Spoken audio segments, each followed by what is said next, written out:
नमस्कार दोस्तों, कैसे हैं आप सभी। दोस्तों आज जो है मेरे एक सब्सक्राइबर आए हुए हैं गाजियाबाद से। इनके साथ क्या हुआ वो हम बाद में बात करेंगे, लेकिन कुछ बातें जो है मैं आप लोगों के साथ शेयर करना चाहता हूं कि पिछले 15-20 दिन से मैं ये देख पा रहा हूं कि जो लोग क्रेडिट कार्ड का यूज़ करते हैं और वो अपने क्रेडिट कार्ड से पैसे विड्रॉल करते हैं कोई थर्ड पार्टी ऐप से, या मान के चलिए कि किसी ने कहीं का एडवर्टीजमेंट देखा कि हम 2% लेते हैं, 3% लेते हैं और हम आपके क्रेडिट कार्ड से पैसे निकलवा देते हैं, तो उस केस में आप थोड़ा सा ध्यान रखें कि काफ़ी लोगों के अकाउंट में होल्ड लग रहा है। इन सर के साथ क्या हुआ वो तो हम आगे जानेंगे ही, लेकिन साथ ही साथ मैं स्टूडेंट को खासकर बोलना चाहता हूँ, स्टिल लोग जो है अभी भी गेम प्ले कर रहे हैं, अभी भी अपने अकाउंट में होल्ड लगवा रहे हैं और अभी भी जो है आप परेशान हो रहे हैं, अपने पेरेंट्स को खासकर परेशान कर रहे हैं। यहाँ पर क्या है कि जो स्टूडेंट है वो सोचते हैं कि ये काम जो है बहुत ईजिली है, किसी को 1-2 हज़ार रुपये दे के ये काम हो जाएगा, लेकिन बाद में फिर वही पछताते हैं कि सर मैंने ये काम कर दिया, मैंने इसको पैसे दे दिए, फलाना दे दिया। मैं आपको यही बोलूँगा कि आप अपने पेरेंट्स से बात करो। पेरेंट्स से बात करोगे वो कोई ना कोई एक अल्टरनेट निकालेंगे। इन सर के साथ क्या हुआ थोड़ा ध्यान से समझिएगा, आप लोगों के साथ भी हुआ है इस तरीके का, और इन्हीं सर के साथ नहीं, मेरे इससे पास्ट में भी काफ़ी सारे कस्टमर के साथ इस तरीके का हुआ है कि आप किसी की हेल्प करने गए और आप खुद ट्रबल में आ गए और खुद परेशानी का जो है सामना करना पड़ा। तो आकाश जी आप बताएंगे आपके साथ क्या हुआ था। सो गाइस, मेरा नाम आकाश है और मैं गाजियाबाद में एक जिम में एज ए ट्रेनर वर्क करता हूँ। तो हुआ इस था कि मैं जिम से मतलब वर्कआउट करके नीचे आया और वहाँ पे एक अंकल ने बोला कि बेटा मेरी हेल्प कर दो। मैंने कहा क्या हुआ? ओके, उन्होंने कुछ ऐसी अनशन का अपनी मनगढ़ंत कहानी बनाई। तो उन्होंने कहा कि 5,000 रुपये मैं आपके अकाउंट में कर देता हूँ और मुझे आप ATM से निकाल के दे दो। आपके अकाउंट में हाँ, UPI करवा दिया? हाँ, उन्होंने UPI करवा दिया। अब मुझे नहीं पता कि कौन है वो थर्ड पर्सन, मुझे नहीं पता, लेकिन मैंने कहा भी हेल्प के उस पर चलो हेल्प कर देते हैं, कोई दिक्कत नहीं है, बुजुर्ग से चलो ठीक है। फिर उसके बाद कुछ दिनों बाद मेरे को पता चला कि मेरे अकाउंट में वही 5100 5,000 के आसपास जो भी है वो होल्ड लग गया, मतलब वो फ्रीज हो गया अमाउंट। फिर मैं परेशान हो गया कि क्या करना है कि इसमें ये कैसे हो गया, पैसे मेरे गए। तो फिर मैंने तुरंत कस्टमर केयर को कॉल मारा। तो ऑप्शन तो यही दिखा मेरे को, पहले गूगल से जो भी मैंने कर सकता हूँ किया, मैंने गूगल किया, ChatGPT का नंबर निकाला और कॉल किया। तो उन्होंने ये बोला कि आपके अकाउंट में होल्ड लग गया, प्रॉपर इन्फॉर्मेशन नहीं दी उन्होंने। SBI ने है, SBI हर जगह ऐसे ही है। हाँ, तो वो उन्होंने इन्फॉर्मेशन प्रॉपर नहीं दी, मतलब बताया कि आपके अकाउंट में होल्ड लग गया, इतने रुपए और इतने पैसे माइनस हो गए और इसको इन फ्यूचर में आपको ये डिस्टर्ब कर सकता है।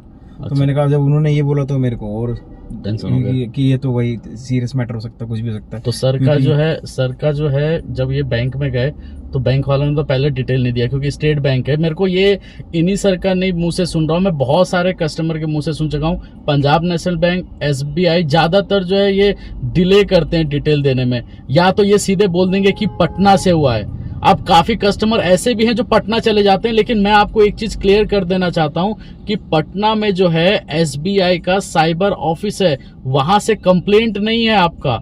पहली बात ये आप क्लियर बात ध्यान से समझिएगा। मैंने इससे पहले बहुत टाइम पहले 7-8 महीने पहले वीडियो भी बनाई थी, लेकिन लोग जो है समझते हैं कि पटना से कंप्लेंट है और पटना चले जाते हैं। काफी कस्टमर गए भी हैं, तो इनको भी बोला गया कि पटना है।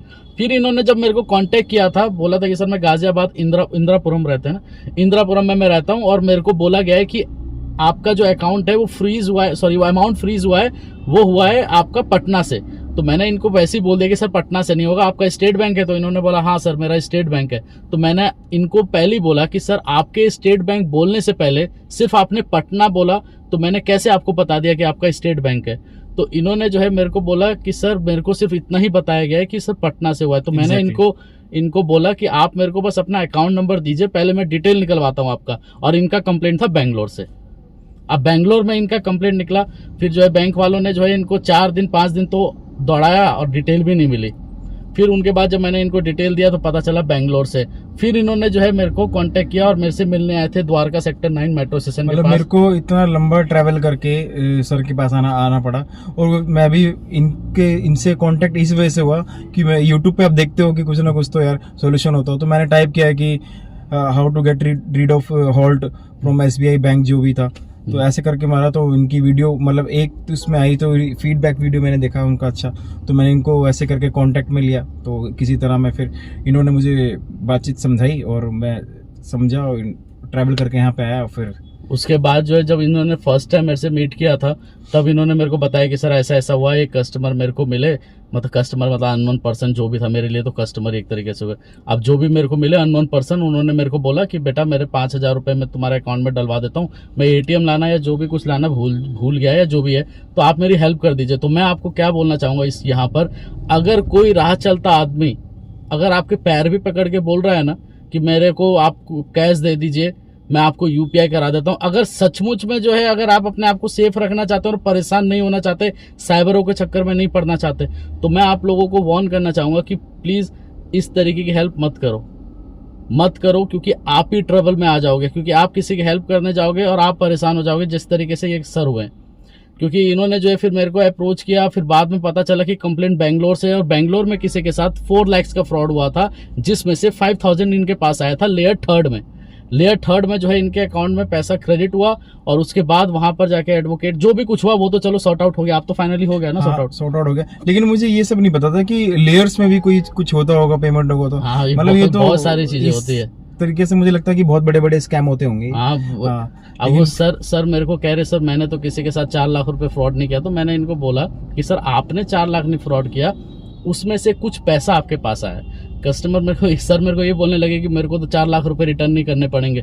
तो मैंने बोला नहीं, आपको रिटर्न नहीं करना है, आपको एक्चुअल में वही रिटर्न करना है जो आपके। इंसान परेशान तो हो जाता है ना इससे सारी चीजें सुन के। हाँ, वो जाहिर सी बात है कि मैंने इनको सारा कुछ बताया कि ऐसा हुआ है, तब इनको थोड़ा सा क्लियर हुआ, क्योंकि लोगों को आज भी इवन साइबर के बारे में नहीं पता। लेयर थर्ड का मतलब सर मेरे से पूछ रहे कि क्या होता है, तो लेयर थर्ड मतलब इनके पास जो है 2 लोगों के बाद पैसा ये क्रेडिट हुआ इनके पास। फर्स्ट लेयर पे ज्यादातर जो होते हैं वो फ्रॉडस्टर ही रहते हैं, फिर उसके बाद वो पैसे अलग अलग लोगों के पास ट्रेवल होकर चले जाते हैं। तो फाइनली अभी इनको NOC जो है कल ही मिली है, अभी इनका अकाउंट से होल्ड नहीं हटा है, मैं ये भी क्लियर कर देना चाहता हूँ। NOC जो है मिली, ये मेरे से आज मिलने आए हैं, और ये जो है जिम में ट्रेनर है, तो मेरे को भी कह रहे हैं कि आप भी जो है मेरा यहाँ पर ज्वाइन करो। तो जो भी है अब इन सर का जो है जो भी सॉर्ट आउट हुआ है, लेकिन साथ ही साथ मैं आप लोगों को बोलूंगा कि आप भी थोड़ा सतर्क रहे इस सब चीज़ों से, कि कोई भी आदमी राह चलता हुआ आपकी बोलता है कि आप मेरे को, या मेट्रो में या कहीं पर भी XYZ कहीं पर, हॉस्पिटल के इवन बाहर भी, तो प्लीज़ सोच समझ के स्टेप लेना, नहीं तो बाद में जो है, या इन सर के जैसे नहीं, ऐसे बहुत लोग हैं जो इस तरीके के ट्रैप में फंस जाते हैं। तो सोच समझ के ये सारी चीज़ें करना आप, और इन फ्यूचर आप सेफ रहना। और ज़्यादातर जो लोग आप UPI लेते हो अपने अकाउंट में, तो ऐसा अकाउंट यूज़ करो जिसमें आपकी ना तो सैलरी क्रेडिट होती हो, ना ही आपकी EMIs जाती हो, ना ही किसी भी तरीके का उसमें FDs हो, ना ही किसी भी तरीके का आपका उस पर लोन या कोई भी XYZ चीज़ चल रही हो। कोशिश कीजिए एक ऐसा अकाउंट ओपन आप करो, एक अलग से ओपन करके रखो जिसमें आप UPI से लेन देन करते रहो, ताकि अगर कल को कोई कंप्लेंट हो भी जाती है तो कम से कम आपका डे टू डे का लाइफ जो है वो हैम्पर नहीं होगा। ठीक है दोस्तों, धन्यवाद। Thank you.